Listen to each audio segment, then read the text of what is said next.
Alright guys, this is going to be a carburetor repair on a ryobi 2900 psi pressure washer. Any of the parts that I use will be in the description below. Any of the chemicals I use, I got a little trick chemical I'm going to use in this that works amazing and helps me a lot on cleaning out these carburetors.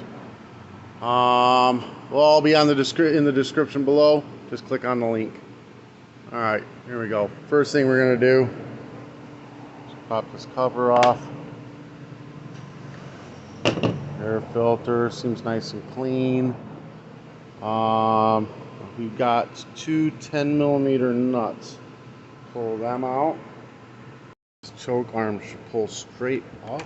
Yeah, just like that. Comes right off. Now this will pull out and go up. There's a little hose on the back. It just pulls right off. Not a big deal. Boom. Easy peasy.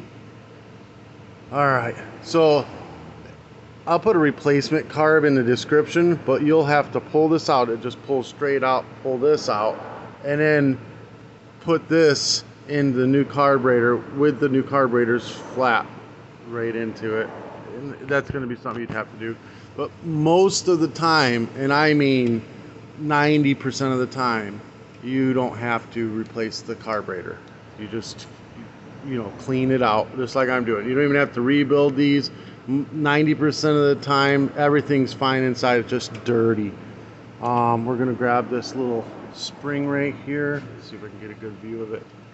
This is just going to come straight up and out. Like that. This helps keep tension on the rod so there's no slack. It keeps it from surging. We're going to pull this out slightly. Oh, maybe we're going to pull this out slightly.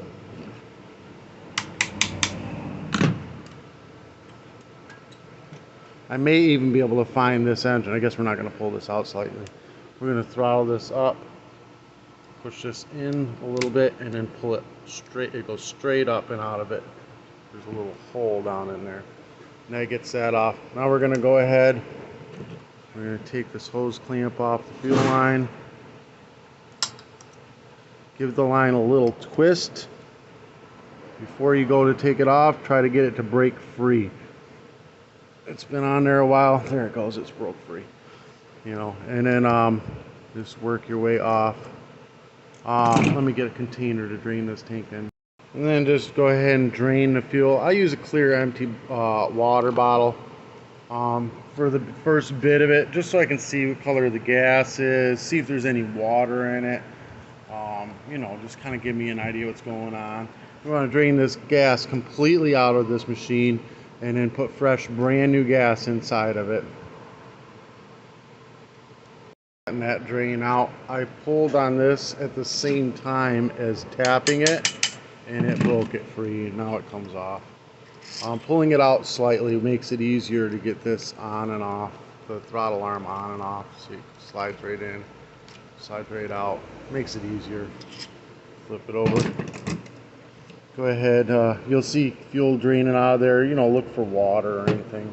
10mm. Take this bolt right here off. To give you leverage, sometimes these are frozen on too much. Take a little Phillips head screwdriver, stick it through there. Now you can hold this while you turn this. Gives you a little leverage. Right off, but sometimes you got to tap on the bowl with the screwdriver's handle. Just tap it with the handle until it pops free. The gasket inside here, do not pull it out. If you pull it out, it'll swell up and then you'll need to get a carb kit. Leave it right in there. If it stays on the bowl, try to shove it back in here, or just leave it right on the bowl if you have to. If it's stuck there decently, just leave it right there. We're going to go ahead and pull this pin out now. Comes out. I'm going to use both hands. Just a pair of needle nose pliers, grab it, pull it out. Pull the float and needle valve out. Needle valve is nice and jammed on the float with a spring, just holds it in place. We're going to end up cleaning all this, try to get all that crusties off. Staining is okay, but this is crunchy and crusty, so we're going to try to clean that all off, scrape it all off. The important parts are in here. These most important sections. Here, let me get me a base to set this up on. Alright, inside here there is a flathead slotted jet. This is probably what's keeping it from running. Now, there's one of my tricks. 14 karat testing solution. It's an acid. This will burn your skin. It'll burn your eyes. Wear safety goggles. Wear vinyl gloves while using this. I've tried other acids. Pure muriatic melts through the aluminum. It's not a pretty sight. Other of these droppers will melt through the jet or won't work at all. I've tried mixing my own. This has always worked the best. I'll put it in the description. It's super cheap online and it'll boil out. And I clean 50 carburetors with this one bottle, maybe even more. I do a lot of carburetors with one bottle. But we're just going to put one drop in there at first just to clean the surface area. We'll do 2. Okay. Let it sit there and simmer.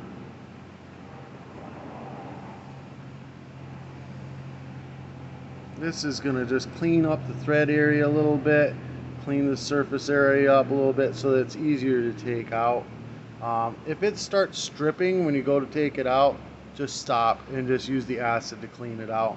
But it's so much better if you can get it out and clean it, because then you can clean the jet from both sides. You can clean the orifice tube. So let it sit there until it stops boiling. We're going to go ahead and just lightly rinse this out. You don't want any backsplash. The carb cleaner itself will make you think your eyes are melting out of your skull. If you get any carb cleaner in your eyes, just blink a lot and it will eventually stop hurting. Alright, and then we're going to go ahead and flathead screwdriver. I use a number 2 and I just grind the sides off of it so that it fits down in here. See? And then you find the flathead slot. I'm going to have to hold this carburetor. You got to hold the carb firm, press down firm, and just give it, good firm, jerk while you're trying to take it out so you don't strip it. Got it unscrewed. Turn this upside down and then tapped on this with a screwdriver until it flopped out. The orifice tube came out as well at the same time. Sometimes you have to reach in there, reach into the mouth of the carburetor and use the screwdriver and just kind of pry it down and then tap it out. But we did good here. So okay, now we got it all out here. We're gonna go ahead and put a drop or 2 in this one, drop or 2 in this one. You can see it's cleaning it, making it like new. We're also going to take the carburetor and we're going to put a drop or 2 in each side. These are the idle circuits. Phillips head, take out the idle screw head, get it in there, pry it up. This pulls straight out. Brass jet in there, that is the idle jet. It'll surge if you don't get that cleaned out. So a couple drops on that. We're going to go ahead now and rinse gently this one out, so you don't want any splashback in your face from the acid. That one out, just rinse these 2 out real nice.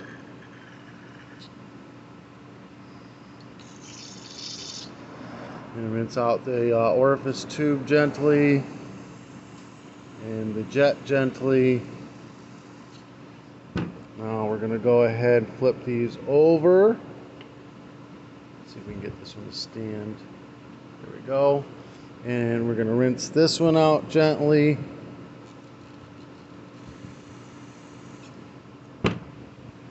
And we're going to hit them all one more time.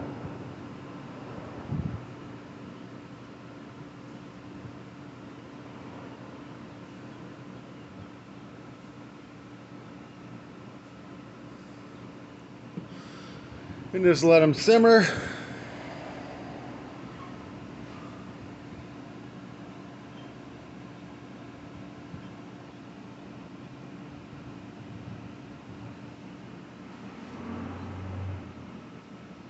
We're going to rinse them out gently again.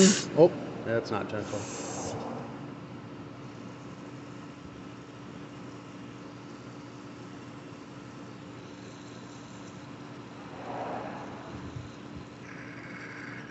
Now we've gotten them rinsed out gently and most of the acid out of the way. Make sure you wear safety goggles. Anything splashes back in your eyes is going to burn.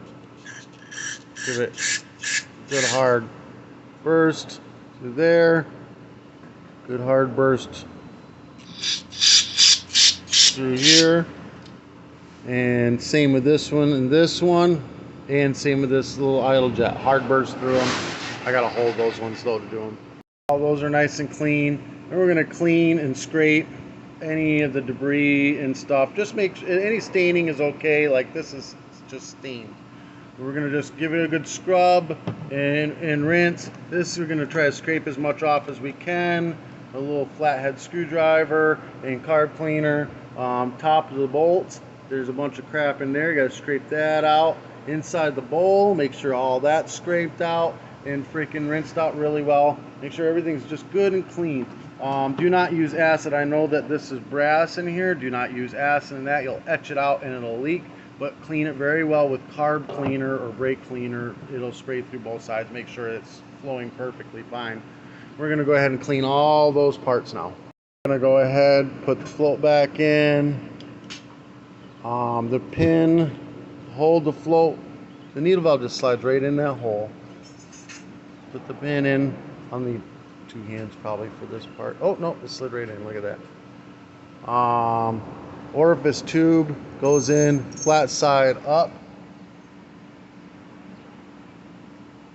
and then the flat side of the jet will go down into it. Tighten the jet down with a flathead screwdriver. Just make sure, because I've been scraping out the bowl, the carburetor in the bowl. Make sure you wipe it off. Make sure there's no dirt on it, so you don't shove dirt right back into the jet.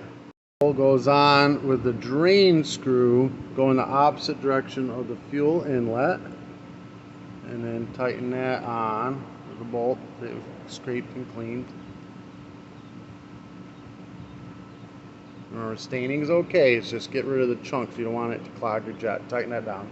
Go ahead and grab the idle jet and stick it back in. There's a flat side. Both sides are flat. Just make sure that that's against the flat spot there. Push it all the way down. Like that.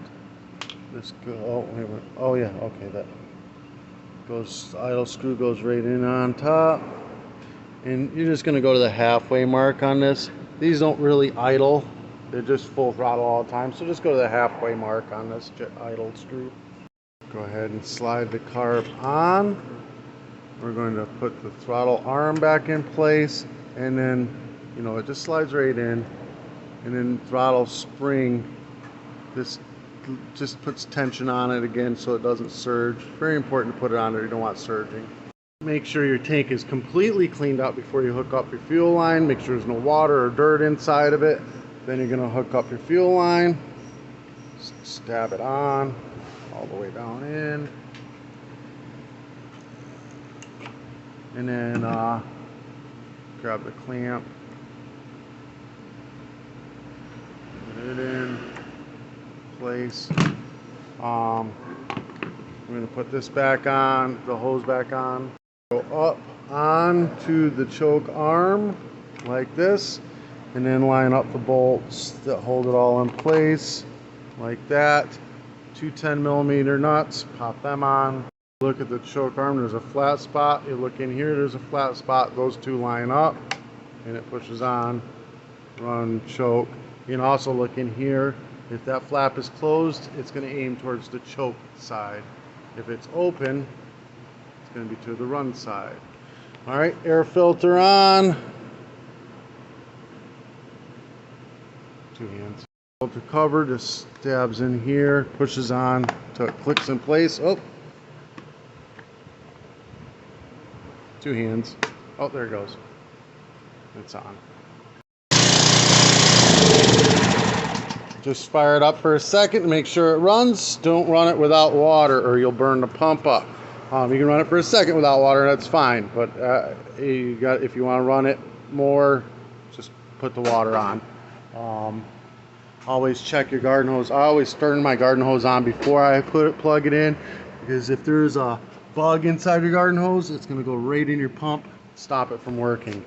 So run the garden hose, push any debris out of it, turn the garden hose off, plug it in, and you're ready to go. If this helped you out in any way, shape, or form, give me a thumbs up, hit that subscribe button. Any of the parts, the acid I used, carburetor, anything I can find for this, I'll put in the description below. If you want to do any advertisements through my channel, message me.